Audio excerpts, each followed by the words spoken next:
بسم اللہ الرحمن الرحیم۔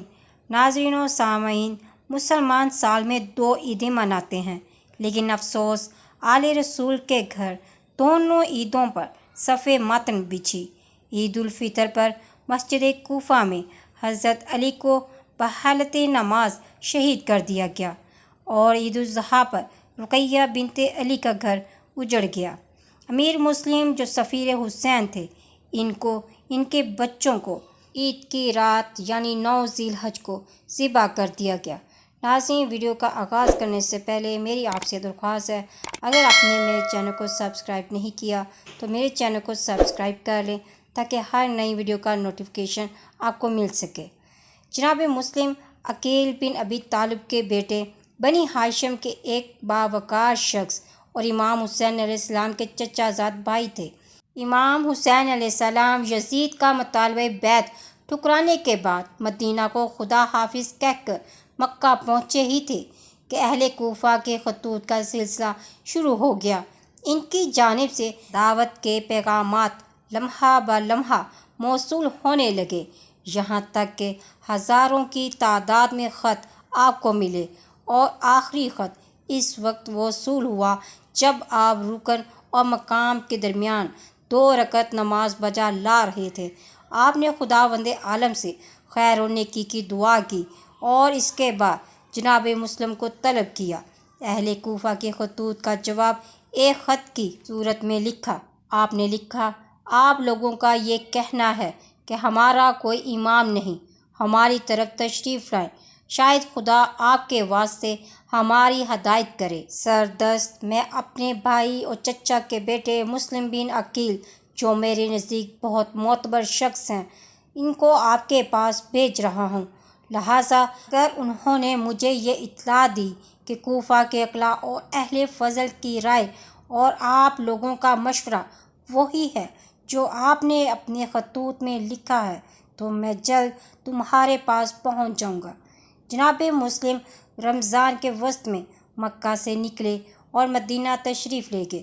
مسجد نبوی میں نماز ادا کی اور اپنے رشتہ داروں کو خدا حافظ کہا اور راستہ دکھانے والے چند افراد کو ساتھ لے کر کوفہ کی طرف چل پڑے۔ اس سفر میں آپ کو بہت ساری مشکلات کا سامنا کرنا پڑا۔ 5 شوال کو جناب مسلم کوفہ پہنچ گئے۔ کوفہ کے لوگ دھیرے دھیرے جناب مسلم کے قریب جمع ہونے لگے۔ جب میر مسلم امام حسین علیہ السلام کا خط ان کو پڑھ کر سناتے تو وہ شوق محبت میں گریا کرتے، یہاں تک کہ 18,000 اہل کوفہ نے جناب مسلم کے ہاتھ پر بیعت کر لی۔ آخرکار جناب مسلم نے حالات کا جائزہ لینے کے بعد امام حسین علیہ السلام کو خط لکھا اور انہیں کوفہ آنے کی دعوت دے دی۔ اتنی تعداد میں بیعت کیے جانے کی خبر جب یزید بن معاویہ تک پہنچی تو اس نے عبید اللہ بن زیاد کو، جو بصرہ کا حاکم تھا، اس کو حکم دیا کہ وہ کوفہ کی حکومت بھی سنبھالے۔ عبید اللہ بن زیاد ایک خاص مکر و فریب کے ساتھ کوفہ میں داخل ہوا اور حکومت کو اپنے ہاتھ میں لے کر لوگوں کو ڈرانا دھمکانا شروع کر دیا۔ جناب مختار ہانی بن عروہ، جو کہ کوفہ کے بزرگان میں سے تھے، ان کے گھر ٹھہرے ہوئے تھے۔ وقت حکمران نے انہیں گرفتار کر کے شکنجے دینا شروع کر دیے۔ جناب مسلم نے جب ہانی کو شکنجے دیے جانے کی خبر سنی تو اہل کوفہ سے مطالبہ کیا کہ ہانی کی مدد کو نکلے۔ لوگ جمع ہو گئے۔ مسجد کوفہ، اطراف کا بازار اور دارالخلافہ لوگوں سے بھر گیا، جبکہ عبید اللہ کے پاس اس وقت 50 افراد بھی نہیں تھے۔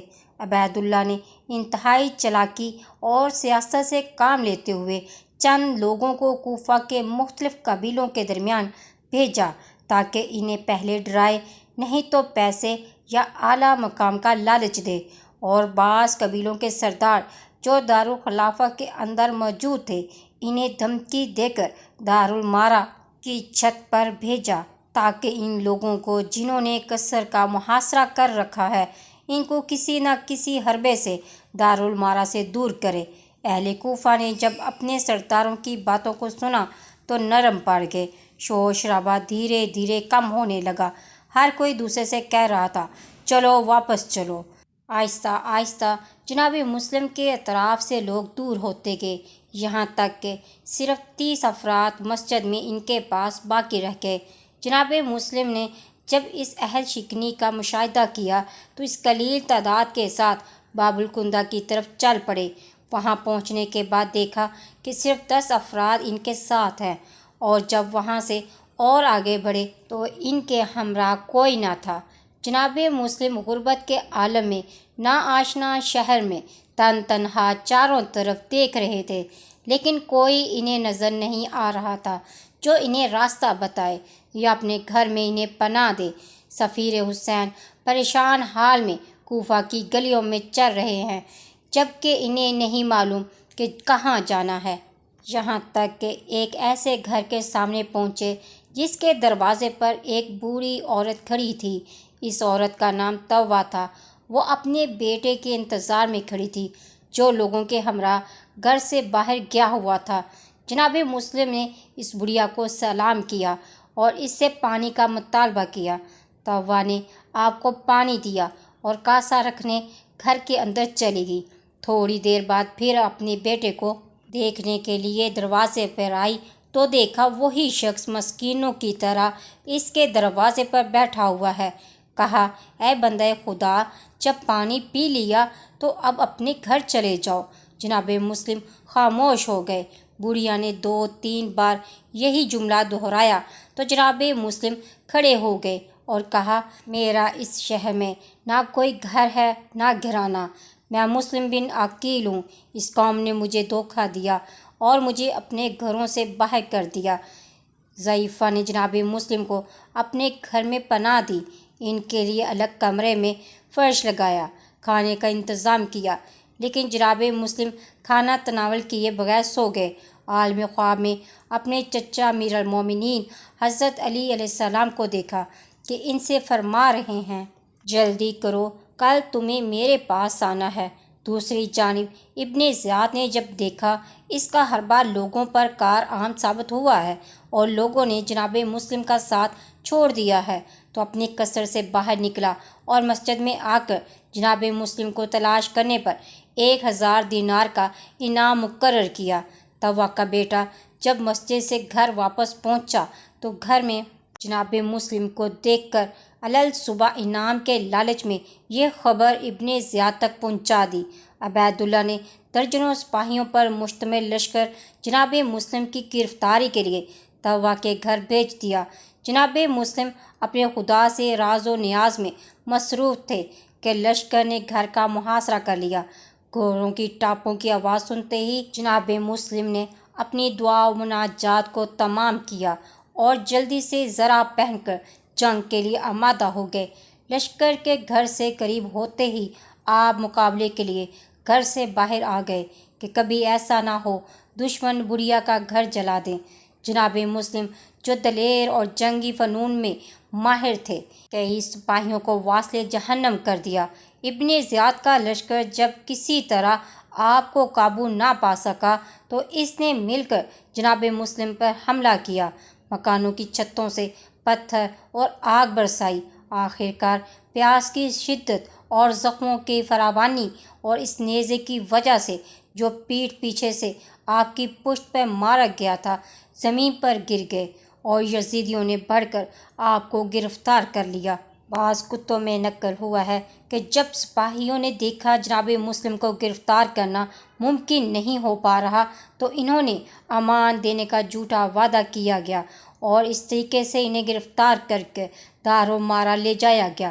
جناب مسلم جب گرفتار ہو گئے تو کلمہ استرجاع انا للہ و انا الیہ راجعون زبان پر جاری کرنے کے بعد گریہ کرنے لگے۔